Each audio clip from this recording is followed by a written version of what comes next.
Bismillahirrahmanirrahim. Assalamualaikum warahmatullahi wabarakatuh. Innal hamdalillahi ta'ala nahmaduhu wa nasta'inuhu wa nastaghfiruh wa na'udzu billahi min shururi anfusina wa sayyiati a'malina. May yahdihillahu fala mudilla lahu wa may yudlil fala hadiya lahu. أشهد أن لا إله إلا الله وحده لا شريك له وأشهد أن محمدا عبده ورسوله اللهم صل وسلم وبارك على هذا النبي الكريم وعلى آله وأصحابه ومن تبعهم بإحسان إلى يوم الدين يا أيها الناس اتقوا ربكم الذي خلقكم من نفس واحدة وخلق منها زوجها وبث منهما رجالا كثيرا ونساء واتقوا الله الذي تساءلون به والأرحام إن الله كان عليكم رقيبا يا أيها الذين آمنوا اتقوا الله حق تقاته ولا تموتن إلا وأنتم مسلمون يا أيها الذين آمنوا اتقوا الله وقولوا قولا سديدا يصلح لكم أعمالكم ويغفر لكم ذنوبكم ومن يطع الله ورسوله فقد فاز فوزا عظيما أما بعد فإن أصدق الحديث كتاب الله وخير الحدي حدي محمد صلى الله عليه وسلم وشر الأمور محدثاتها فإن كل محدثة بدعة وكل بدعة ضلالة وكل ضلالة في النار نسأل الله السلامة منها. Ikhwani wa akhwati fillah, kaum muslimin yang semoga dirahmati oleh Allah Subhanahu wa taala, marilah kita kembali mengucapkan hamdalah, mengucapkan tahmid, pujian kepada Allah Subhanahu wa taala karena pada malam hari ini Allah Subhanahu wa taala masih memberikan kepada kita kesempatan untuk memperbaiki diri. Karena yang namanya manusia, yang namanya anak keturunan Nabi Adam alaihissalatu wassalam pasti banyak berbuat dosa. Dan itu adalah fitrah manusia. Maka setiap kali orang berbuat dosa kepada Allah Subhanahu wa taala, maka setiap kali pula Allah Subhanahu wa taala membukakan pintu ampunannya kepada manusia. Ya bani Adam, innakum tukhti'una bil-laili wan-nahar, kata Allah. Wahai anak Adam, ini dalam hadis qudsi ya, sesungguhnya kalian berbuat salah setiap malam, setiap siang malam gitu. Wa ana aghfiru dzunuba jami'a, sedangkan aku adalah zat yang senantiasa mengampuni dosa. Maka Allah mengajak kita untuk beristighfar, bertaubat, memohon ampun kepada Allah Subhanahu wa taala. Termasuk kebaikan amal soleh yang kita lakukan ini adalah salah satu sebab litakfiriz dzunub, untuk menghapus dosa. Sebagaimana firman Allah dalam ayat yang masyhur ya, yang sudah sering kita dengar, kata Allah Subhanahu wa taala, innal hasanati yuzhibnas sayyi'at. Sesungguhnya perbuatan-perbuatan baik termasuk menuntut ilmu agama. Ya, kalau kita niatkan karena Allah, ini akan menjadi sebab untuk dihapusnya dosa kita oleh Allah Subhanahu wa taala. Semoga kita semua diampuni dosa-dosa kita oleh Allah. Allahumma amin. Kemudian salat dan salam kepada Nabi besar Nabi Muhammad sallallahu alaihi wasallam. Allahumma salli wa sallim alaihi wa ala man sara ala nahjihi wa tamassaka bidinihi ila yaumiddin. Dan kita juga bersalawat ya, berkirim doa keselamatan kepada para sahabat, orang-orang terdekat kepada beliau, para istri-istri beliau, dan orang-orang siapa saja yang mengikuti selalu sunnah beliau, mengamalkannya dalam kehidupannya serta mendakwahkannya di dalam kehidupannya hingga ajal menemuinya. Baiklah hadirin, semoga dirahmati oleh Allah Subhanahu wa taala, kita kembali membahas pembahasan yang rutin kita bahas di malam Rabu ini. Ini kalau dalam istilah syar'i sudah masuk malam Rabu. Karena pertukaran hari dalam Islam ya, ini li ghurubi syams, karena tenggelamnya matahari. Berbeda dengan orang Nasara ya. Perhitungan pertukaran hari indan Nasara menurut orang Nasrani kapan? Jam 00 ya. Tapi kita umat Islam sudah ada aturan tersendiri dalam agama kita. Jadi sekarang sudah masuk apa ini? Hari Rabu sekarang ya. Jadi malam Rabu. Ya. Dan ini malam ya. Jadi malam itu batasannya kapan? Malam itu batasannya adalah setelah tenggelamnya matahari. Ya, setelah tenggelamnya matahari. Maka definisi puasa itu kan itu. Al-imsak ala kulli mufattirin ya. Min tulu'il fajri ila ghurubis syams, gitu kan. Menahan diri dari segala sesuatu yang membatalkan puasa. Kapan? Min tulu'il fajri, ya. Dari terbitnya fajar shadiq maksudnya waktu subuh, ila ghurubis syams, sampai tenggelamnya matahari itu waktu malam. Wa atimmus shiyama ila lail. Allah merintahkan dan sempurnakanlah puasa sampai malam. Jadi malam itu ukurannya kapan? Ba'da ghurubi syams, setelah tenggelamnya matahari, itu malam. Kalau siang kapan? Ba'da tulu'il syams, ya, setelah terbitnya matahari. Maka ketika terbit matahari itu nggak boleh sholat, nggak boleh sholat. Itu waktu syuruk itu. Jadi waktu syuruk, sholat sunnah syuruk itu ya setelah itu, ya bukan pas terbitnya matahari. Ini termasuk waktu yang dilarang sholat ya, seperti itu. Baik, kita lanjutkan kembali syarahnya Syekh Ibnu Utsaimin rahimahullah taala terhadap kitab Al-Usul Salasah li Syekhul Islam Al-Mujaddid Muhammad ibn Abdul Wahhab rahimahullah taala. Aina wasalna, sampai di mana kita kemarin akhi? Al-Isti'anah sudah semuanya? Maksudnya? Iya, saya juga agak lupa ya sampai di mana pelajarannya gitu kan. Iya, toib jenis isti'anah yang pertama ya. Nah, jadi isti'anah kemarin apa maknanya? Tolabul aun, meminta pertolongan. Karena di dalam bahasa Arab ya, huruf tambahan huruf ziyadatu alif ta wasin ya, tambahan huruf alif ta dan sin ini biasanya di antara maknanya adalah bimakna tolab ya, untuk makna permintaan. Jadi isti'anah berarti tolabul aunah ya, meminta pertolongan. Kalau istighfar tolabul maghfirah ya, meminta ampun gitu. Jadi isti'anah itu adalah meminta pertolongan. Jadi ada beberapa macam. Macam yang pertama kemarin adalah al-isti'anatu billah, memohon pertolongan kepada Allah Subhanahu wa taala ya. Sekarang kita masuk kepada jenis yang kedua. Tafadhol, siapa yang mau baca? Ya, fadhol ya. Anta muqri, fadhol.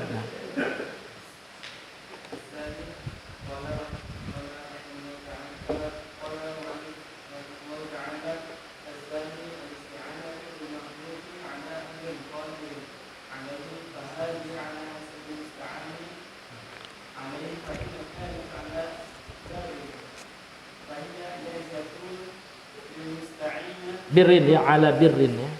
Fa in kanas ala birrin. Kalau bur artinya apa? Gandum ya. Kalau bir ya kebaikan. Nah. Jaizatun langsung ya, jelaskan ini. Tanwin.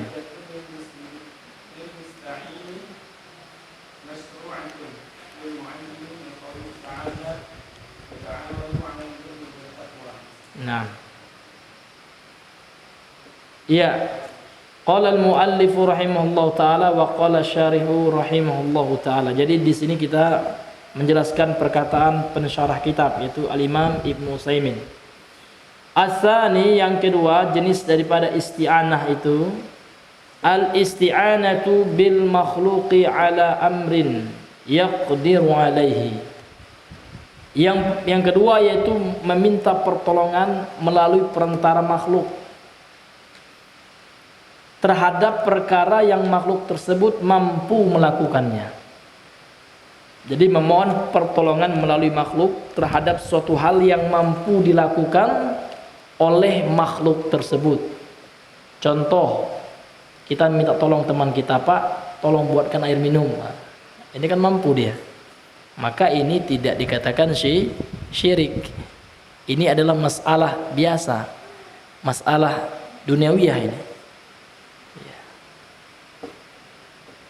Fahadhi ala hasabil musta'ani alaihi, dan ini berdasarkan jenis permintaan tolongan, ya, apa jenis pertolongan yang dia minta tersebut, itulah al-musta'an alaihi, ya. Jadi ini hukumnya tergantung dengan jenis, ya, pertolongan yang diminta kepada seseorang itu. Fa in kanat ala birrin, kalau seandainya al-musta'an alaih, sesuatu yang dia minta itu, sesuatu yang dia minta tolong itu adalah perkara yang baik, fahiya jaizatun, maka hukumnya boleh. Boleh bagi siapa? Lil musta'ini, bagi orang yang meminta pertolongan. Orang yang meminta pertolongan, istilah dalam bahasa Arabnya musta'inun, ya, musta'inun. Kalau dia nakirah, kalau dia ma'rifah al-musta'inu. Kalau yang memberikan pertolongan mu'inun. Kalau dia ma'rifah tanpa alif lam saja, ya, al-mu'inu. Jadi kalau seandainya perkara itu adalah perkara kebaikan, maka boleh dilakukan bagi orang yang meminta pertolongan. Artinya orang tersebut boleh meminta pertolongan dengan jenis pertolongan yang seperti itu. Masyru'atun lil mu'ini, dan disyariatkan bagi orang yang menolong, ya, orang yang dimintai pertolongan. Jadi disyariatkan baginya untuk menolongnya. Bahkan kalau dia niatkan untuk mendapatkan pahala di sisi Allah, dia yu'jaru alaihi, ya, maka dia diberikan ganjaran, diberikan pahala. Nabi mengatakan dalam hadis sahih yang masyhur hadisnya, khairukum anfa'ukum linnas. Orang yang terbaik di antara kalian, di antara jenis orang yang terbaik di sisi Allah, ya, adalah orang yang paling bermanfaat bagi manusia. Ketika temannya nggak ada uang, mau minjam, udah aduh kemana lagi mau minjam nih katanya, ya kan, rentenir menggoda-goda, ayolah Pak, bunganya cuma 0,1%, ya. Ini sudah digoncang iman orang tuh, ya.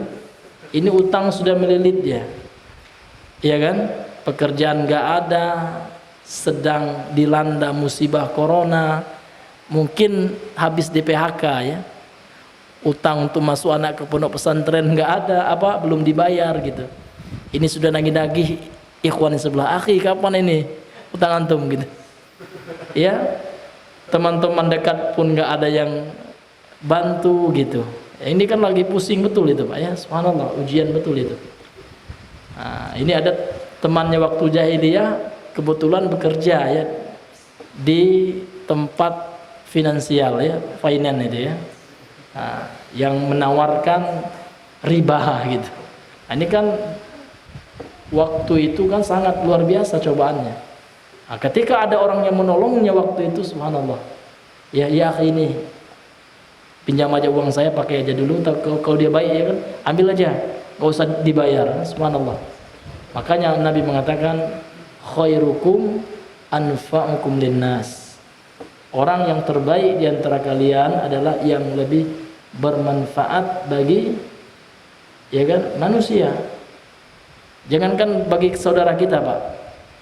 Bahkan anjing saja yang kehausan ini bukan ya kan terjadi di masa sahabat, terjadi pula di kalangan Bani Israel. Kalau di Bani Israel adalah seorang baghiyah, seorang wanita pelacur ya. Kalau di kalangan para sahabat seorang lelaki ya, seorang lelaki yang hidup di masa sahabat. Yang mana Rasul mengatakan ya kan laki-laki itu sudah diberikan kabar gembira dengan surga tatkala dia memberikan minum seekor anjing yang hampir mati kehausan. Ini hadisnya sahih. Apalagi teman kita yang kepepet. Inilah dina yang diberikan oleh Allah Subhanahu wa taala. Luar biasanya Islam tersebut. Kana Allahu ala aunil abdi makana al-abdu ala auni akhihi. Allah Subhanahu wa taala senantiasa akan menolong seorang hamba selama seorang hamba itu selalu membantu saudaranya. Nah, jadi jangan kita merasa wah kalau saya bantu ini orang pasti nggak terima kasih ini juga ya. Waktu saya pepet ya nggak mau dia nih ya kan. Nah ini nggak boleh Pak, kita membantu orang ikhlas karena Allah Subhanahu wa taala. Terkadang ada pula orang seperti itu prinsipnya ya. Hadani Allah wa iyyakum. Semoga kita diberikan petunjuk oleh Allah Subhanahu wa taala. Kemudian liqoulihi ta'ala, berdasarkan firman-Nya Allah taala dalam surah Al-Maidah yang kedua ini penggalan ya, penggalan dalam ayat yang panjang nih. Wa ta'awanu 'alal birri wat taqwa. Tolong menolonglah kalian, bekerjasamalah kalian, itu maknanya, bertawunlah kalian di atas kebaikan dan ketakwaan. Ya saling tolong menolong ya. Jadi kalau sananya tolong menolong, jadi ada interaksi antara dua hal, saling ya, namanya saling ya, bukan yang satu itu aja ya, seperti itu. Demikian juga dakwah. Dalam dakwah ini termasuk kita berta'awun ya kan, ada nantinya bidang dokumentasi ya kan, ada nantinya bidang yang menyebarkannya dengan melalui temannya, diajaknya temannya untuk pengajian.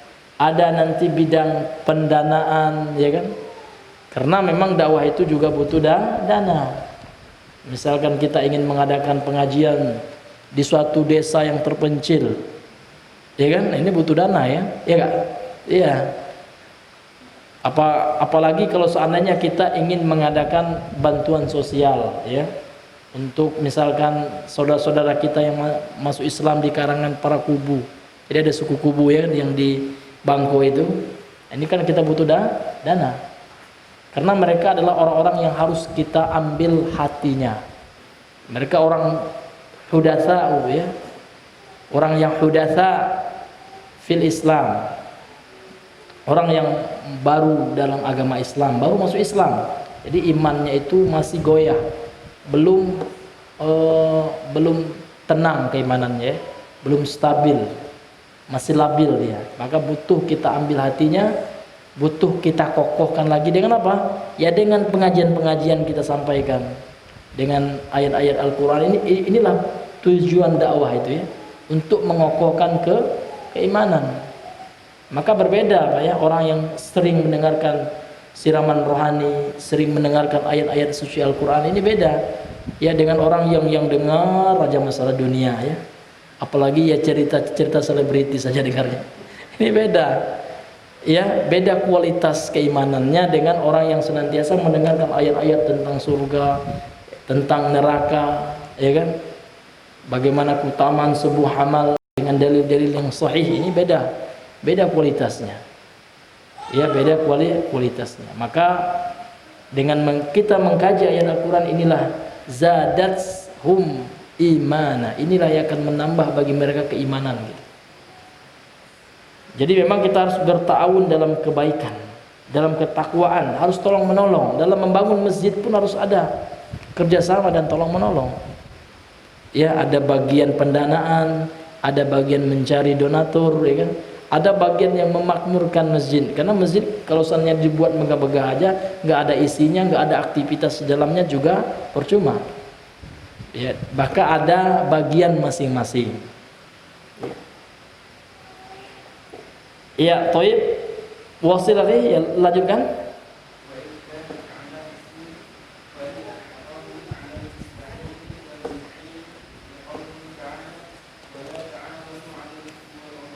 Iya. Sebaliknya kata beliau, wa in kanat ala ismin, dan seandainya di atas dosa, tolong menolong itu dia lakukan, kerjasamanya di atas dosa, maka hukumnya fahiya haramun, maka hukumnya haram. Atas siapa? Alal musta'ini wal mu'ini, ya, atas orang yang meminta pertolongan dan atas orang yang memberikan pertolongan, kedua-duanya berdosa. Liqaulihi ta'ala, berdasarkan firman Allah, masih sambungan ayat ini, ya kan, surah Al-Maidah ayat 2 ini, Allah melarang wala ta'awanu, janganlah kalian tolong menolong, kerjasama, alal ismi, di dalam berbuat dosa, wal udwani, dan di dalam permusuhan. Jadi tidak boleh kita menjadi sebab permusuhan, ini nggak boleh juga, ya, apalagi permusuhan di antara kaum muslimin, kecuali permusuhan antara tauhid dan syirik, ini boleh, ya. Hukum asal dari bermusuh itu haram, namun permusuhan yang kita dasari di atas agama ini boleh. Kita memusuhi orang-orang kafir yang memerangi kaum muslimin, harus kita musuhi, harus ada kebencian dalam hati kita, itulah namanya al-bara. Kita harus tidak loyal, bahkan membenci kekufuran. Al-bughdu fillah, itulah yang dinamakan dengan benci karena Allah Subhanahu wa taala. Maka kita harus benci gitu. Ada benci yang berpahala gitu. Benci melihat kemaksiatan. Tapi kalau kita senang semua, Masya Allah, ya, Masya Allah pula gitu ya. Ada orang pacaran, nah ini luar biasa ya imannya, ya kan. Benci dalam hati aja serendah iman, ya kan. Kalau senang, alhamdulillah, ya kan, bisa keropos keimanannya, ya. Karena Nabi mengatakan dalam hadis Sahih Muslim, man ro'a minkum mungkaran, mungkaran di situ nakirah, bermakna umum, mulai dari kemungkaran yang paling besar, kesyirikan, kebid'ahan, kemaksiatan, kelalaian gitu. Ini lalai juga, ya. Ntar habis orang mau sholat lagi baru dia sholat, ini lalai. Ya, kita harus benci juga, ya, perbuatan seperti itu. Terkadang kita pun melakukannya gitu, walaupun kita pernah juga melakukan seperti itu, namun kita harus membencinya, ya. Jadi Nabi mengatakan, barang siapa di antara kalian yang melihat kemungkaran, falyughayyirhu biyadihi, maka hendaknya dia berupaya mencegah dengan tangannya, sesuai dengan kemampuannya, sesuai dengan wewenang yang dia miliki, otoritas yang dia miliki. Kalau seandainya dia adalah kepala keluarga, dia ada wewenang terhadap istri dan anaknya. Kalau istrinya mau keluar rumah tabarruj, ya, ini wewenang dia. Dia harus mencegah dengan tangannya gitu. Ya kan, misalkan dikunci pintu, kemana lagi nih, ya kan, sudah bersolek misalkan gitu kan. Ya, atau ada anak dia perempuan misalkan, anak-anak gadis datang laki-laki mau minta izin jemput anaknya, di situ diuji keimanannya. Dia mampu mencegahnya, diusir aja, ya kan. Ngapain nggak mahram jemput anak saya pula, ya kan. Kambing saya aja kau jemput malam ini nggak redo saya, apalagi anak saya kan gitu, ya nggak. Misalkan kambing pinjam pak, kambing dulu pak, kan nggak mau, janganlah nanti masuk angin mati kambing saya gitu. Ini sekarang kan anak perempuan terkadang lebih di bawah levelnya derajat daripada kambing kita, terkadang seperti itu. Contohnya saja, ya, ayamnya telat masuk kandang, nah, itu heboh, kemana pula ayamnya gitu. Tapi kalau anaknya telat pulang, biasa aja, santai aja dia, ya. Nah, ini hadirin yang dimuliakan oleh Allah Subhanahu wa taala. Fa illam yastati', kalau tidak mampu, tidak ada otoritas kita, fa bilisanihi, maka hendaknya dia berusaha mencegah dengan lisannya, dia nasihati. Tidak mampu juga, fa illam yastati', maka kalau dia tidak mampu juga, fa biqalbihi, harus dia benci dengan hatinya. Ini namanya al-bughdu fillah. Tapi kalau dia senang, nah, barulah mulai turun luar biasa keimanannya. Membenci dalam hati saja, Nabi mengatakan Wadzalika at'aful iman, iman yang paling dhaif, ya, yang paling rendah. Ya, karena at'af itu kan isim tafdil, ya, yang menyebutkan perbandingan yang paling gitu. Kalau akbar paling besar kan gitu. Tapi kalau at'afu paling rendah. Jadi kita buntu benci dengan, ya, dengan syirik dan pelakunya, dengan bid'ah dan pelakunya. Harus ada kita rasa benci gitu. Jangan kita tenang, masya Allah hebat juga dia, jangan, ya kan? Dia sudah berbuat makar terhadap agama Islam, membuat satu keyakinan-keyakinan yang merusak akidah Islam ini, ya kan? Para sahabat semuanya setelah wafatnya Rasulullah SAW, mereka sangat bersedih hati, ya kan? Bahkan mereka hanya bisa melihat Nabi melalui mimpi-mimpi mereka gitu. Nah, ini ada orang yang mengaku hebat dari para sahabat, ya kan, sedang terjaga dia mampu katanya melihat Rasul sallallahu alaihi wasallam. Berarti dia ingin mengalahkan keimanan para sahabat. Dia kata pula seorang yang hamba Allah, orang yang dekat kepada Allah itu bisa meskipun orangnya sudah tidak waras lagi, ya kan? Nah, ini subhanallah, ya. Ini adalah orang-orang yang ingin menghancurkan, mengotori akidah Islam. Ini yang disebarkan, didakwahkan ini kepada orang-orang Islam, sehingga terpengaruhlah, terkenalah syubhat-syubhat yang seperti ini. Kita berlindung kepada Allah Subhanahu wa taala dari bahayanya fitnah syubhat.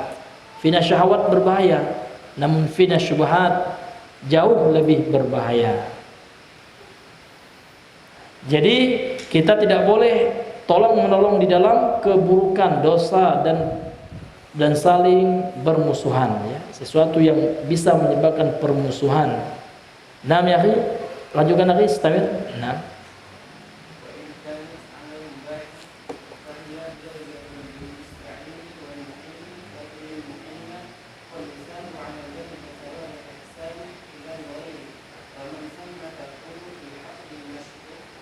Masyru'atun wa ahsinuna.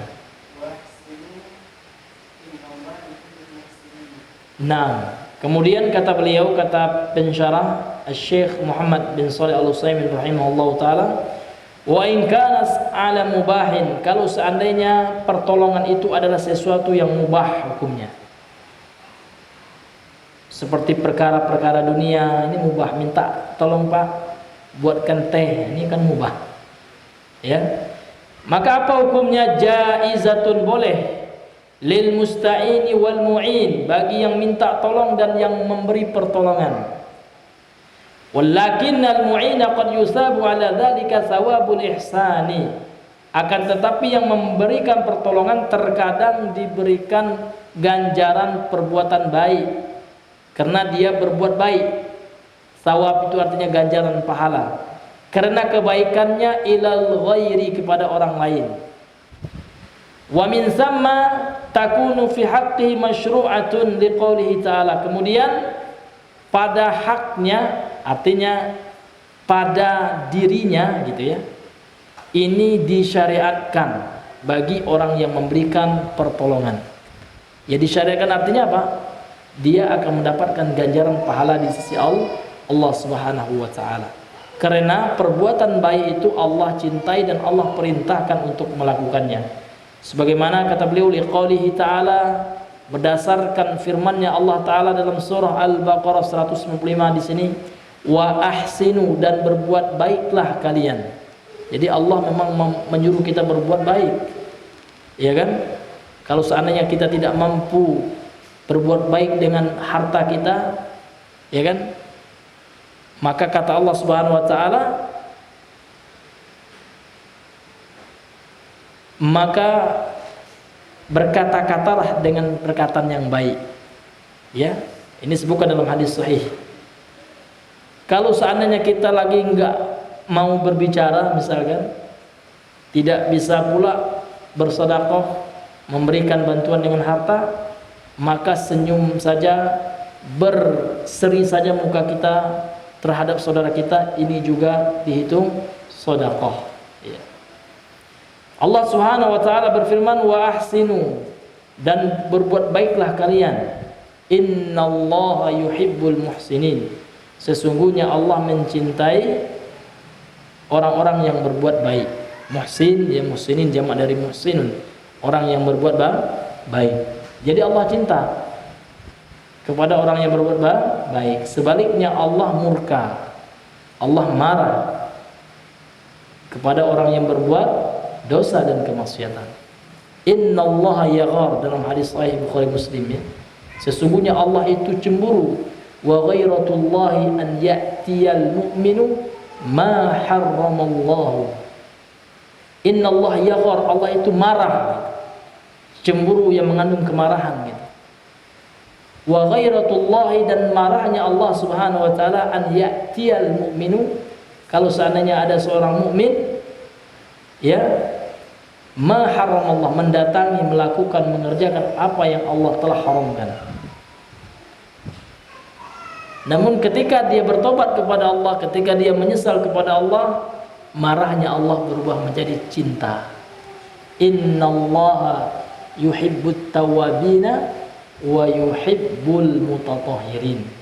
Sesungguhnya Allah cinta kepada orang yang tawwab, orang yang bertobat, dan Allah mencintai orang-orang yang mensucikan diri mereka dari dosa dan kemaksiatan, dari kesyirikan, dari kebid'ahan, ya, dari penyakit-penyakit hasad, dengki, ya kan, ria. Nah, orang yang menyucikan dirinya dari dosa-dosa hati tersebut, kemudian dosa-dosa perbuatan anggota tubuh, dari memakan, meminum hal-hal yang Allah haramkan. Nah, ini semuanya ketika dia bertobat, Allah mencintainya. Lihat, subhanallah, ya. Ketika orang berbuat dosa, Allah marah, Allah murka. Namun ketika orang yang berbuat dosa itu kembali kepada Allah, maka murkanya Allah Subhanahu wa taala berubah menjadi cinta. Maka tinggal kita yang memilih. Kita menginginkan cintanya Allah atau murkanya Allah. Nah, kalau kita tetap nggak mau bertobat, nggak mau kembali kepada Allah Subhanahu wa taala, iya, kita akan senantiasa di dalam kemurkaan Allah Subhanahu wa taala. Nauzubillahi min zalik. Fadhal akhi, dilanjutkan.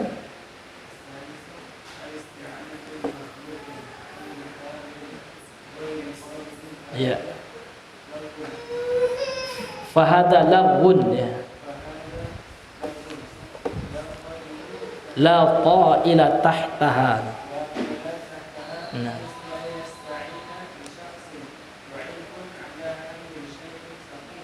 Naam.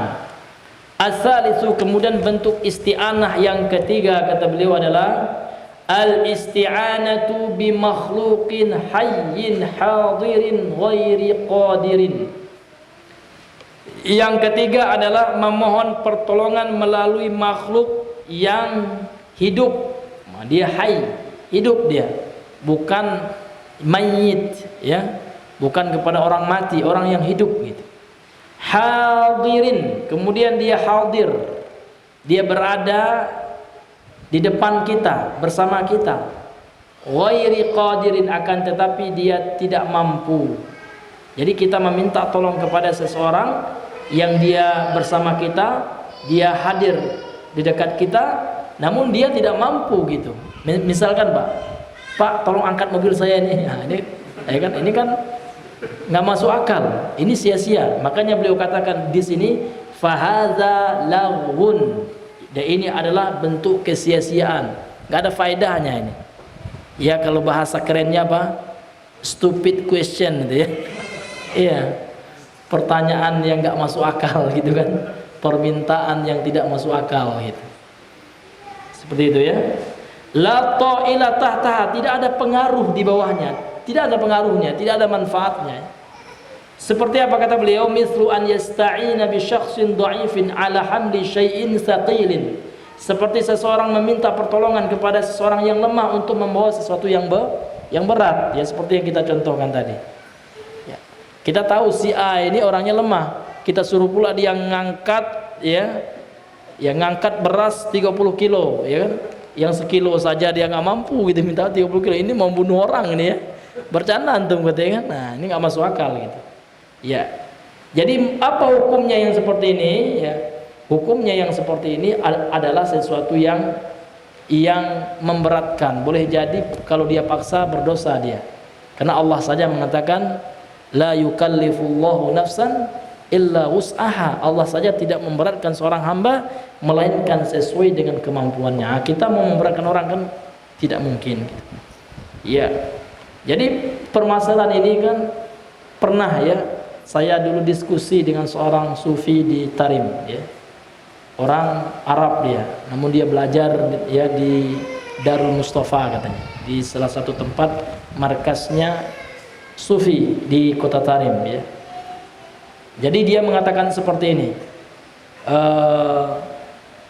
tidak ada bedanya kita bertawassul dengan orang hidup dengan orang mati katanya. Ya.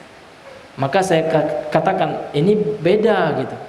Kalau orang hidup itu jelas ya, dan dalilnya pun jelas ya, ketika Rasulullah bertawassul dengan Abbas, ya kan, pamannya Nabi yang mulia sallallahu alaihi wasallam. Ketika terjadi paceklik ya, Umar bin Khattab ketika itu setelah Rasulullah wafat, beliau menemui Abbas ya, meminta doa, memohon kepada Abbas supaya meminta doa kepada Allah Subhanahu wa taala supaya diturunkan hujan waktu itu ketika terjadi musim kemarau gitu. Paceklik juga. Ya kan, di masa beliau. Ya. Kemudian kita ada syaratnya. Bertawasul kepada manusia itu ada syaratnya. Saya katakan seperti itu. Ya kan? Syaratnya apa katanya? Syaratnya saya bilang yang pertama hayy, ya, orangnya hidup, qadirun, dia mampu melakukan itu. Berarti kalau nggak mampu berarti syirik dong, ya kan? Enggak juga, ya sebenarnya. Kalau seandainya itu adalah perkara yang manusiawi, maka tidak kita akan katakan syirik, itu dosa.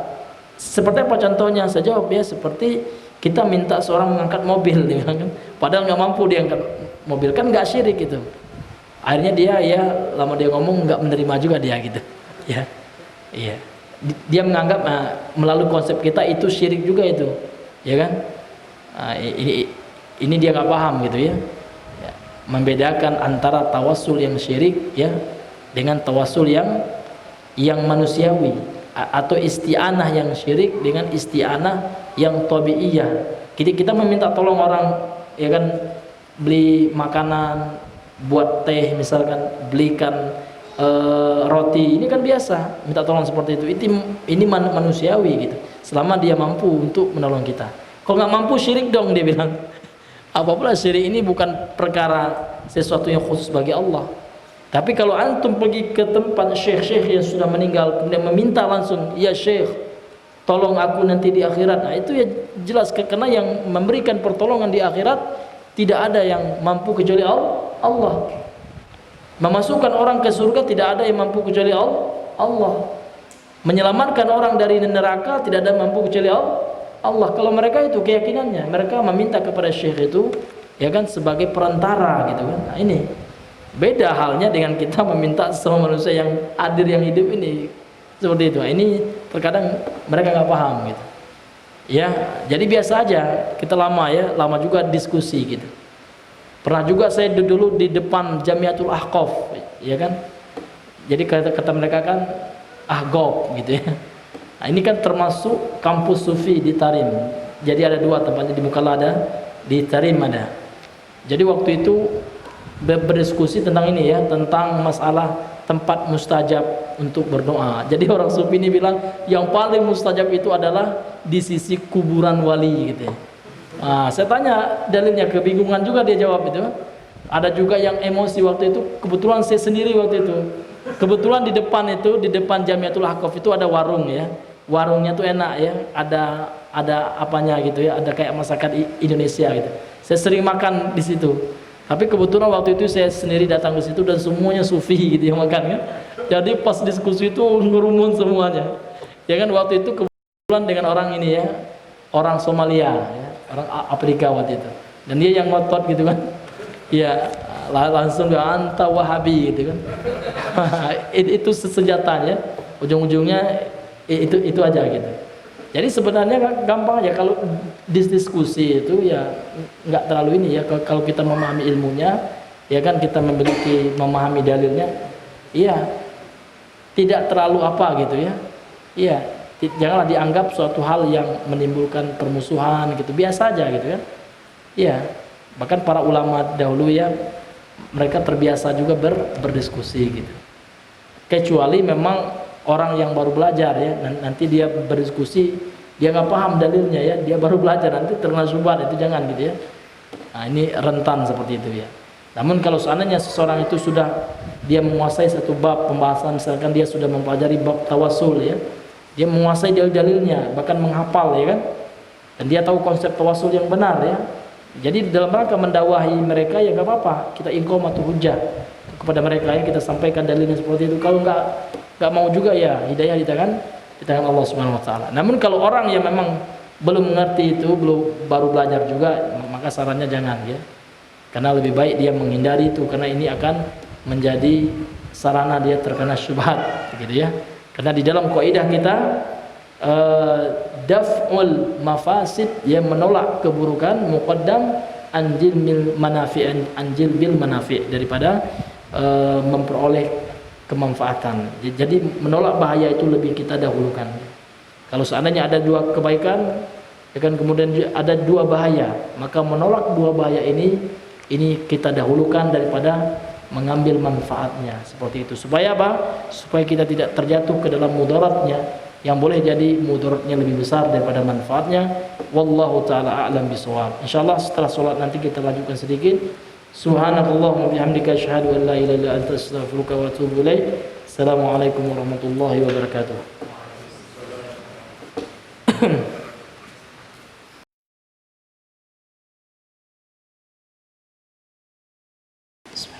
Assalamualaikum warahmatullahi wabarakatuh. Alhamdulillahi rabbil alamin. Assalatu wassalamu ala asyrafil anbiya'i wal mursalin wa ala alihi wa ashabihi ajma'in, amma ba'd. Taib, ayyuhal hadirin, bapak-bapak sekalian yang dirahmati oleh Allah Subhanahu wa taala, kembali kita melanjutkan syarah dari Al-Isti'anah yang dijelaskan oleh Imam Ibnu Utsaimin rahimahullah taala. Jadi jenis yang ketiga ini adalah suatu hal yang mustahil, ya, meminta pertolongan kepada orang yang hidup namun dia tidak mampu. Ini sama dengan kita, sama kalau kita umpamakan dengan ya seperti sesuatu yang tidak masuk akal gitu ya, mustahil gitu. Ya, sesuatu yang tidak bisa dinalar gitu ya. Kita minta kepada sesuatu atau minta tolong kepada seseorang yang mana orang itu tidak sanggup untuk melakukannya. Jadi ini adalah suatu hal yang sia-sia gitu. Laghun, mustahil ya. Suatu hal yang mustahil yang tidak bisa diwujudkan. Samalah kita meminta orang tua untuk kembali muda gitu kan. Ini kan suatu hal yang mustahil ya. Dia tidak mampu melakukannya gitu. Baik, sekarang kita masuk kepada jenis isti'anah yang keempat. Fadhal ya.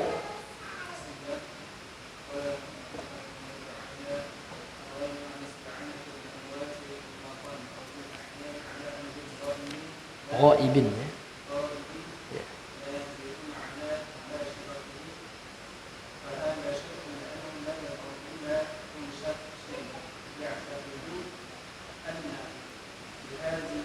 Lihaula'i. Naam. Qala asy-syarihu rahimahullahu taala, ar-rabi'u, yang keempat, al-isti'anatu bil amwati mutlaqan. Memohon pertolongan kepada orang mati secara mutlak. Maksudnya secara mutlak ini adalah ia betul-betul meminta langsung kepada orang mati. Ini syirik ini Pak ya. Iya. Jadi yang kita katakan syirik itu adalah orang yang betul-betul minta kepada mayit. Meskipun mayit itu adalah seorang nabi ya. Ada orang sekarang pergi ke kuburan Nabi, wahai Nabi, ya Nabi Allah, katanya, urzuqni. Ini kan, wahai Nabi Allah, beri rezeki ya. Ini syirik, Pak ya. Ya, ini syirik. Karena memberikan rezeki itu tidak ada sekutu bagi Allah dalam memberikan rezeki kepada hambanya. Warraziqun la syarika lahu. Dialah sang pemberi rezeki. Allah itu Ar-Razik yang tidak ada sekutu di dalam hal itu. Inilah aplikasi daripada tauhid ar-rububiyah. Tapi kalau dia berperantara saja, ya Allah, demi kemuliaan wali yang dikubur ini, ya, ini kita katakan enggak syirik lakunya, namun dia melakukan perbuatan bid'ah karena dia bertawassul dengan tawassul yang bid'ah. Atau dia berperantara dengan Nabi Muhammad ya, karena orang terkadang mudah sekali menuduh ya. Ya, tawassul itu ya kan musyrik pelakunya. Ini kita rinci dulu. Ya kan, bahkan ada tawassul yang memang kita anjurkan karena ada dalilnya gitu ya, dari Al-Qur'an dan Sunnah. Seperti bertawassul dengan nama-nama Allah dan sifat-sifat Allah yang mulia. Walillahil asmaul husna fad'uuhu biha. Ini ayat yang sangat masyhur sekali kan. Allah itu memiliki nama-nama yang baik, maka berdoalah biha dengannya, berperantara dengan doa-doa Allah dalam berdoa, berperantara dengan nama-nama Allah dalam berdoa. Allahumma ya Rahman irhamni, Allahumma ya Razzaq urzuqni. Jelas ya. Ini dianjurkan malahan ya. Ini tawassul yang masyru', yang disyariatkan. Kemudian ada at-tawassulul mamnu', tawassul yang dilarang. Yang dilarang ini hukumnya qad yakunu bid'an, ya qad yakunu qad takunu bid'atan wa qad yakunu syirkan. Boleh jadi terkadang dia bid'ah kalau seandainya dia tetap minta kepada Allah, namun dia berperantara dengan, dia tetap minta kepada Allah ya. Disebutkan di dalam tawassul di dalam doanya itu Allah. Namun dia bijah dengan kemuliaan misalkan. Ini tidak jatuh ke dalam syirik ya. Syirik besar ya. Namun ini wasilah saja, zari'ah yang akan mengantarkan pelakunya ke dalam perbuatan syirik gitu. Jadi tidak kita pastikan dia masuk neraka gitu. Karena sebagian orang salah paham banyak ya, gagal paham istilah kerennya ya. Iya. Jadi ketika kita mengatakan suatu perbuatan itu bid'ah, tidak berarti kita memastikan pelakunya langsung masuk neraka, enggak ada ya. Yang kita pastikan masuk neraka sesuatu yang sudah Allah pastikan, itu jelas. Fir'aun misalkan, dia pasti masuk neraka. Orang yang meninggal di atas kekafiran jelas masuk neraka. Tapi seorang muslim ya kan, dia meninggal tidak membawa dosa syirik besar, tidak membawa pembatal-pembatal keislaman, maka keyakinan kita dia dibawa kehendak Allah. Tidak bisa kita pastikan. Ya kan? Karena ini adalah akidahnya Khawarij. Yang mereka memastikan orang pelaku dosa besar pasti masuk neraka. Maka kita bedakan antara babul wa'id, ancaman, dengan babut ta'yin, dengan vonis. Beda. Maka dalam kaidah di dalam bab tentang takfir ya kan, ya, laisa kullu man waqa'a fi syirki ya wa huwa musyrik. Laisa kullu man waqa'a fil kufri wa huwa kafir. Ini bab yang harus kita pahami. Tidak setiap orang yang jatuh ke dalam perbuatan syirik dia langsung dihukumi musyrik. Tidak setiap orang yang jatuh ke dalam perbuatan kufur dia langsung dihukumi kafir. Nanti ada mawani'nya, mawani'ut takfir. Ya kan? Termasuk juga mawani'ut tasyrik. Ya. Ada penghalang-penghalang, boleh jadi dia adalah orang yang jahil, boleh jadi dia yang belum ditegakkan hujah kepadanya, boleh jadi pula dia memiliki syubhat ya kan? Ini. Sehingga sekarang kan orang salah paham banyak ya. Menuduh dakwah Ahlussunnah ya, memasukkan orang ke dalam neraka semuanya, dia sendiri yang masuk surga. Siapa yang ngomong gitu ya? Tidak ada yang bicara seperti itu ya, orang-orang yang mempelajari akidah dengan benar ya. Jadi yang keempat ini adalah memohon pertolongan dengan orang mati secara mutlak, meminta langsung, itu maksudnya. Au bil ahya'i, atau dia meminta pertolongan kepada orang-orang yang hidup, ala amrin ghaibin la yaqdiruna ala mubasyaratihi, atau dia meminta kepada orang yang hidup, dia masih hidup ya, namun yang dia minta itu adalah perkara yang gaib ya, perkara sesuatu yang memang bukan daerahnya, memang bukan otoritasnya, hanya Allah yang mampu melakukannya. Ya kan, la yaqdiruna ala mubasyarati, dia tidak mampu langsung ya kan melaksanakannya, dia tidak mampu melaksanakannya, hanya Allah Subhanahu wa taala. Fa hadza syirkun, inilah bentuk kesyirikan. Jadi kalau dia minta tolong, dia misalkan sama, oh Mbah Dukun, tolong ya tentukan jodohku. Oh Mbah Dukun, tolong tahan hujan, gitu kan. Ada marak sekarang ya. Ya, ini namanya pawang hujan. Nah, ini jelas. Ya, ini adalah kalau dia meyakini ya kan ada seorang mampu menahan hujan ya, bukan ditampung dengan payung ya. Dengan payung enggak ya. Artinya dengan kekuatan supranatural gitu ya. Dengan kekuatan magic ya, yang kekuatan gaib mampu menahan turunnya hujan. Nah, inilah ya kan yang membuat pelaku jatuh ke dalam kesyirikan. Li'annahu la yaqa'u, karena sesungguhnya ini tidaklah terjadi illa min syakhsin, kecuali dari seseorang ya'taqidu, yang mana seorang itu meyakini anna lihaula'i, bahwasanya bagi mereka orang-orang yang mampu ya kan melakukan sesuatu yang di luar kemampuan manusia, mampu melakukan sesuatu yang berkaitan dengan perkara-perkara yang gaib, kalau dia minta tolong kepada orang itu pasti dia meyakini orang itu memiliki tasarrufan khafiyan fil kauni, memiliki peranan ya, memiliki bagian yang tersembunyi di dalam alam semesta ini. Jadi kalau seandainya ada orang sekarang ya, waduh ya, kayaknya sesajen kita kurang nih ya, gagal kita sekarang panen ikan katanya. Kebetulan dia lagi memancing atau memukat ya, menjala ikan di pantai Laut Selatan ya kan. Kenapa kok nggak kena terus ini pukat di kita ini ya, jaring ikannya. Nah, ini pasti sesajennya kurang ya. Ayolah sama-sama kita bantai kepala kerbau buat Nyi Roro Kidul. Nah, inilah bentuk kesyirikan itu ya kan, karena dia meyakini ada selain Allah yang memiliki, yang memegang peranan yang khafi ya, yang tersembunyi, yang samar gitu.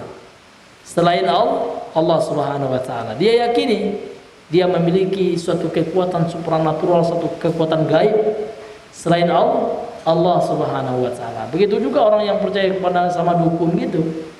Ya kan, ada barangnya hilang, ya kan, ini perkara gaib, ini barang yang hilang. Hanya dukun ambil Al-Qur'an ya, diputar-putarnya ya. Karena dia meyakini bahwasanya dukun ini memiliki suatu hal yang memiliki sesuatu yang berkaitan dengan perkara gaib. Nah, inilah bentuk kesyirikan yang mana sebenarnya dukun itu nggak mampu juga dia sebenarnya. Ya kan? Nah, terkadang memang ada dukun itu yang bekerja sama dengan jin, ada pula dukun itu yang ya berbohong gitu ya, pura-pura jadi orang sakti gitu, ya kan? Iya, dia mampu mengobati penyakit katanya dengan cara magis ya, dengan cara magic, ya. Namun terkadang dia ingin mencari kesempatan di dalam kesempitan. Kebetulan yang sakit itu perempuan ya, ada syaratnya dia harus dimandikan tengah malam katanya, dengan kembang 7 macam kembang. Gak ada yang melihat kecuali saya dengan dia aja gitu. Ujung-ujungnya apa? Ujung-ujungnya rupanya ya kan, siang harinya wanita ini mengadu sama orang tuanya, saya dilecehkan seksual. Banyak terjadi kan, dukun cabul itu kan, auzubillahi min zalika. Ini kan karena kita juga kenapa masih percaya sama klinik seperti itu ya kan, padahal agama kita sudah melarang secara tegas. Ini tegas ya, tidak ini lagi ya, pelarangan dukun itu bukanlah pelarangan yang sifatnya anjuran, tidak, namun dilarang secara tegas. Orang yang iseng-iseng saja ingin tahu ini iseng-iseng maka hukumannya haram, ya kan? Apa sebabnya? Karena dia diancam tidak diterima sholatnya selama 40 hari 40 malam. Kalau dia benarkan, ya yakin betul ya, dukun yang memiliki kekuatan kesaktian supranatural, ya kan, ada peranannya dalam perkara gaib, ya kan, dia adalah orang yang memiliki indera keenam, kan gitu sekali, indigo gitu kan. Nah, ini nauzubillah, kalau dia yakini seperti itu ya, dia bisa jatuh ke dalam kekufuran. Nauzubillahi min zalik. Fadhal akhi.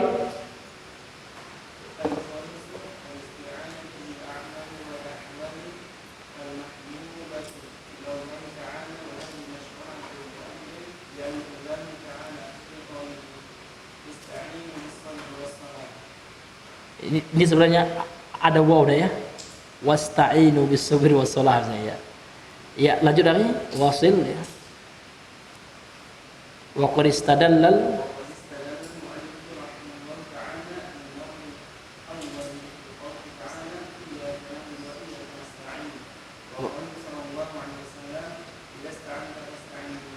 Taib ya. Al-khamisu, bentuk isti'anah, memohon pertolongan yang kelima. Al-isti'anatu bil a'mali. Ini yang dianjurkan ya. Meminta pertolongan dengan berperantara dengan amal soleh yang kita lakukan. Wal ahwalil mahbubati, dengan kondisi-kondisi sesuatu yang Allah cintai, maksudnya. Yang dicintai oleh Allah Ta'ala, zat yang maha tinggi. Jadi jenis yang kelima ini adalah memohon pertolongan kepada Allah dengan berperantara melalui amal soleh yang kita lakukan dan sesuatu yang Allah cintai. Nah, ini dianjurkan malahan. Setelah kita membaca Al-Quran, Allahumma ya Allah, in kuntu mukhlisan fi qiraati hadhihi surah, baligh qasdi ya Allah. Ya kan, zawijni bimra'athaniyah, misalnya gitu. Ya kan, ya Allah in kuntu mukhlisan, kalau seandainya aku ikhlas, ya kan, membaca Al-Quran tadi, habis baca boleh kita berperantara dengan bacaan Quran kita. Ini amal soleh. Ya, misalkan dia sudah nikah sekali ya, tolong mudahkan. Ya kan, untuk nikah yang kedua, ini contoh ya. Ini ya, nggak apa-apa ya. Ya, sahabat itu sandalnya putus, dia mintanya sama Allah juga gitu. Iya, ini contoh gitu. Atau yang masih jomblo ya. Iya, ya Allah, kalau seandainya saya bantu ya dakwah tadi, ya Allah bantu Ustaz misalkan ya. Ikhlas kena mengharapkan wajahmu ya Allah, mudahkan aku mencari jodoh. Nah, itu bisa. Iya. Jadi kita menyebutkan amal soleh kita dalam hati, ya kan? Nggak mesti kita bilang sama orang kan. Depan orang keras-keras ya kan. Nanti riak pula kita sumah ya. Artinya kita sendiri seperti itu. Jadi kita pilih amal soleh yang kira-kira kita yang paling ikhlas. Itu yang paling Allah cintai. Itu kan aswabuhu, akhlasuhu, yang lebih ikhlas, itu yang Allah cintai.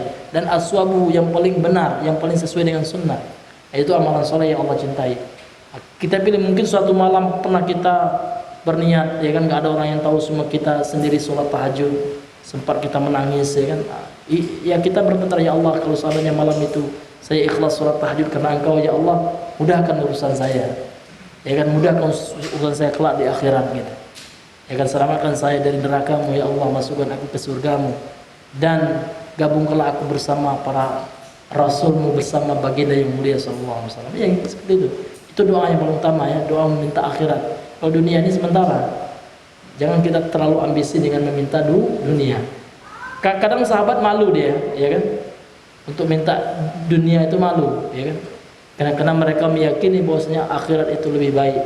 Walal akhiratu khairul laka minal ula. Akhirat itu jauh lebih baik. Khairu wa abqa, lebih baik dan lebih kekal gitu. Jadi kita meminta kepada Allah supaya dimudahkan urusan kita nanti di akhirat. Itu yang paling penting ya. Kita dimudahkan oleh Allah supaya mendapatkan ridha Allah dan bisa diizinkan untuk memandang, melihat kepada wajahnya Allah. Itu yang paling utama dalam kehidupan kita. Itu yang kita minta gitu. Iya. Kadang kalau kita minta dunianya, apalah dunianya. Jangan kita terlalu, ya minta dunia nggak apa-apa juga, bagus ya. Namun yang lebih bersemangat kita menangis sampai kita meminta apa? Supaya diselamatkan dari neraka dan disukseskan kelak di akhirat ya. Supaya bisa kita diridhoi oleh Allah Subhanahu wa taala sama-sama kita masuk surga. Ya itulah tujuan kita di dunia ini ya, untuk mengharapkan ridhonya Allah Subhanahu wa taala. Wa hadhi masyru'atun bi amrillahi ta'ala. Berperantara dengan amal soleh ini dan dengan hal-hal yang Allah cintai ini adalah sesuatu yang masyru'ah, yang disyariatkan berdasarkan perintah Allah. Allah memerintah ini fil amr ya, wasta'inu, ini fil amr. Dan mintalah tolong oleh kalian, failnya siapa? Waw jamaah ini kan. Tadi adalah antum. Mintalah pertolongan kepada Allah bisabri, dengan perantara sabar. Ya Allah, ya kan? Saya sabar ya Allah, sabar dalam taat kepada Allah, sabar untuk tidak bermaksiat kepada Allah, sabar dalam menerima, ikhlas menerima setiap takdir dari Allah Subhanahu wa taala. Kita ditakdirkan sekarang ya wajah pas-pasan, ya sabar. Ya jangan kita lihat ya kan. Kalau saya kayak Syahrul Khan ini ganteng juga nih, cepat dapat jodoh nih ya Allah. Jangan gitu. Sabar kita ya. Alhamdulillah ya Allah, Engkau berikan aku pas-pasan ya, kalau aku ganteng mungkin aku akan sering bermaksiat ya kan, ya karena dikejar-kejar sama akhwatnya gitu misalkan gitu. Iya kita syukuri ya apapun bentuk kita, karena Allah tahu yang terbaik bagi kita. Si fulan dikasihnya seperti itu wajahnya ya, karena Allah tahu ini kalau seandainya dikasih jelek ini putus asa terus nanti ya kan? Dikasih agak ganteng gitu supaya dia bersyukur ya. Nah ini kalau dikasih ganteng ya misalkan ya, ini nanti bisa sombong nih ya, udahlah kasih pas-pasan aja lah gitu. Jadi apapun yang Allah bagi kita adalah yang terbaik gitu. Iya, kita harus mensyukurinya. Jadi dalam perkara dunia ini kita jangan lihat yang ini ya, yang lebih baik dalam perkara dunia, tapi lihat yang lebih di bawah kita, sehingga kita selalu bersyukur ya. Sehingga waktu saya ya alhamdulillah ya pernah di Yaman itu, saya selalu masya Allah lihat teman-teman yang dari Afrika itu ya, masya Allah ya. Saya pernah sekali menyinggung perasaan orang itu ya. Saya bilang, saya sama antu, saya hitam juga, antu nih petang-petang putih ya. Karena saya dibandingkan orang Afrika paling putih gitu. Dibilangnya saya ngejek gitu. Padahal ya dibanding orang Indonesia aku sudah yang paling hitam nih kan. Tapi dibanding teman-teman itu rupanya kita yang paling putih gitu. Iya, itu subhanallah ya. Jadi dalam masalah dunia ini nggak ada masalah ya. Jangan kita pesimis, syukuri setiap apa yang Allah berikan kepada kita. Jadi kita harus memohon pertolongan kepada Allah dengan apa? Dengan sabar. Sabar itu amal soleh, amal yang Allah cintai. Bahkan Allah akan bersama orang-orang yang sabar. Innallaha ma'as sabirin. Wassalah, dan dengan salat ya. Jadi dengan salat yang kita lakukan kita memohon ya, karena salat itu adalah doa juga itu. Itu namanya doa ibadah. Ada doa masalah, ada doa ibadah. Jadi ibadah yang kita lakukan itu hakikatnya itu berdoa kita. Karena dengan sholat yang kita lakukan kita berharap bisa mendapatkan pahala Allah dan supaya bisa dijauhkan dari siksanya Allah. Nah, ini. Wa qad istadalla al-muallif rahimahullahu taala lin-naw'il awwal biqouli ta'ala. Kemudian muallif telah beristidlal ya, berdalil gitu ya. Untuk jenis yang pertama ya, dengan firman Allah Subhanahu wa taala, ini maksudnya jenis yang pertama yang apa ini? Ya. Yaitu dengan amal ya. Al-isti'anatu bil a'mal ya. Jadi muallif ya, penulis yaitu Syekh Muhammad bin Abdul Wahhab berdalil dengan firman Allah Subhanahu wa taala dalam surah Al-Fatihah ayat yang kelima itu, iyyaka na'budu wa iyyaka nasta'in. Hanya kepada Engkau lah ya Allah kami beribadah, dan hanya kepada Engkau lah ya Allah kami memohon pertolongan. Didahulukan di sini maf'ulnya, objeknya, supaya memberikan makna al-hasru wal ikhtisas ya, memberikan makna pembatasan dan pengkhususan. Artinya ibadah yang kita lakukan hanya kita batasi hanya untuk kepada Allah, dan memohon pertolongan isti'anah kita hanya kepada Allah Subhanahu wa taala, khusus kepada Allah Subhanahu wa taala. Sesuatu yang menjadi kekhususan bagi Allah, kecuali nanti ya memohon pertolongan dalam perkara-perkara yang manusiawi sifatnya. Nah, ini tentu tidak jatuh ke dalam ranah agama gitu ya. minta tolong, ya seperti contoh kita tadi ya, minta tolong dibuat air minum, minta tolong ya, minta teman tolong belikan Indomie ya. Ini kan ranahnya tidak masuk dalam ranah ibadah gitu ya, ibadah mahdhah atau sesuatu yang berkaitan dengan Allah Subhanahu wa taala. Itu hanya berkaitan kebaikan sama manusia. Jadi yang tidak boleh kita meminta pertolongan adalah sesuatu yang tidak mampu pun kecuali kepada Allah. Ya kan? Menyelamatkan kita di akhirat, menyelamatkan kita dari siksa neraka. Ya kan, ini kan tidak ada yang mampu melakukan kecuali Allah Subhanahu wa taala. Ketika kita meminta kepada selain Allah telah perkara hal itu, maka itulah perbuatan syirik ya, seperti yang jenis nomor 4 tadi ya. Wa qauluhu sallallahu alaihi wasallam, dan sabdanya sallallahu alaihi wasallam, idza sta'anta, apabila engkau memohon pertolongan, fasta'in billah, mintalah pertolongan dengan Allah, sesuatu yang menjadi kekhususan bagi Allah Subhanahu wa taala. Inilah rincian yang disebutkan oleh Syekh yang Muhammad bin Shalih Al-Utsaimin rahimahullahu taala. Kemudian karena sudah jam 8 lewat ya, mungkin kita tutup dulu. Kita cukupkan di sini dulu pembahasan kita, syarah daripada Al-Ushul Salasah ini. Insyaallah pada pertemuan selanjutnya kita masuk kepada jenis ibadah hati yang selanjutnya, yaitu al-isti'adzah. Jadi al-isti'anah sudah, alhamdulillah. Besok insyaallah akan kita bahas al-isti'adzah. Apa maknanya, kemudian bagaimana bentuk dan contoh-contohnya yang akan dijelaskan oleh Syekh Shalih Al-Utsaimin rahimahullahu taala. Baik, sebelum kita tutup ya, mungkin ada di antara para ikhwah, para hadirin sekalian yang ingin bertanya seputar materi yang kita bahas. Kalau seandainya kami ada ilmunya, insyaallah kita berbagi di majelis kita pada malam hari ini. Untuk itu kami persilahkan. Tafadhalu.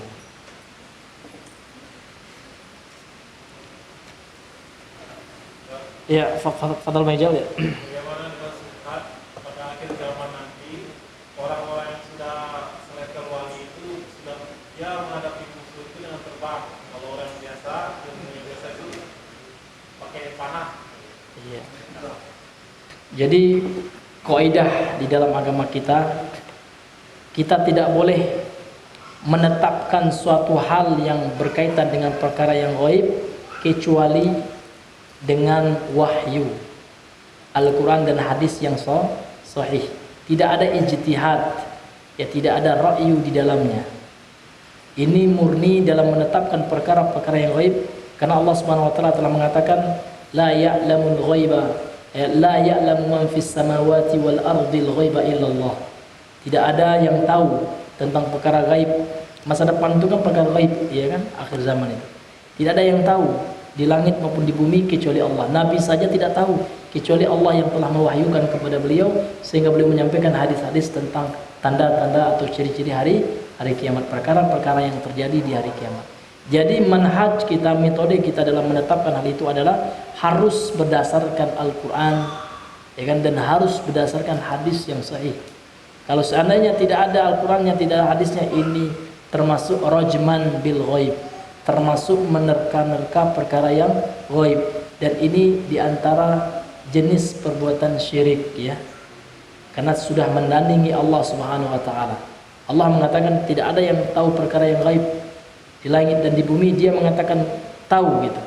Maka pelakunya ini harap bertobat kepada Allah Subhanahu wa taala. Bahkan para ulama kita memasukkan ini salah satu ke dalam pembatal keislaman. Manidda'a ilmal ghaib ya. Orang yang mengaku-ngaku tahu terhadap perkara yang gaib ini. Ya seperti dukun ya kan, paranormal, peramal. Nah, ini luar biasa ya dalam agama kita ya. Ini bukan perkara yang biasa, ini luar biasa, ini perkara yang menyangkut akidah seseorang ya.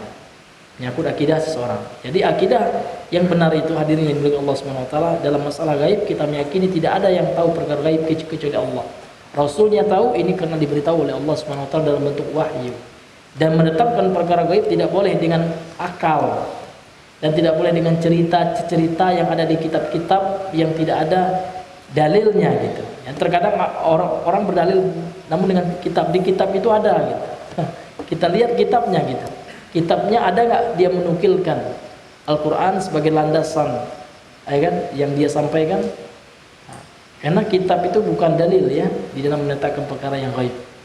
Yang menjadi adalah kitabullah, itu baru dalil ya. Wa sunnatu Rasulillah sallallahu alaihi wasallam, dan sunnahnya Rasulullah sallallahu alaihi wasallam yang sahihah, yang sahih gitu. Jadi kalau seandainya tidak ada dalilnya itu, maka ini tidak boleh.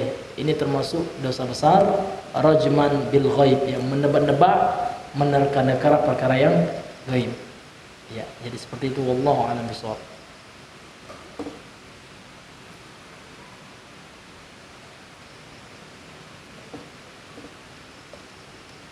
Ya, mungkin nggak ada lagi ya, kita cukupkan sampai di sini dulu. Subhanakallahumma bihamdika asyhadu an la ilaha illa anta astaghfiruka wa atubu ilaik. Assalamualaikum warahmatullahi wabarakatuh.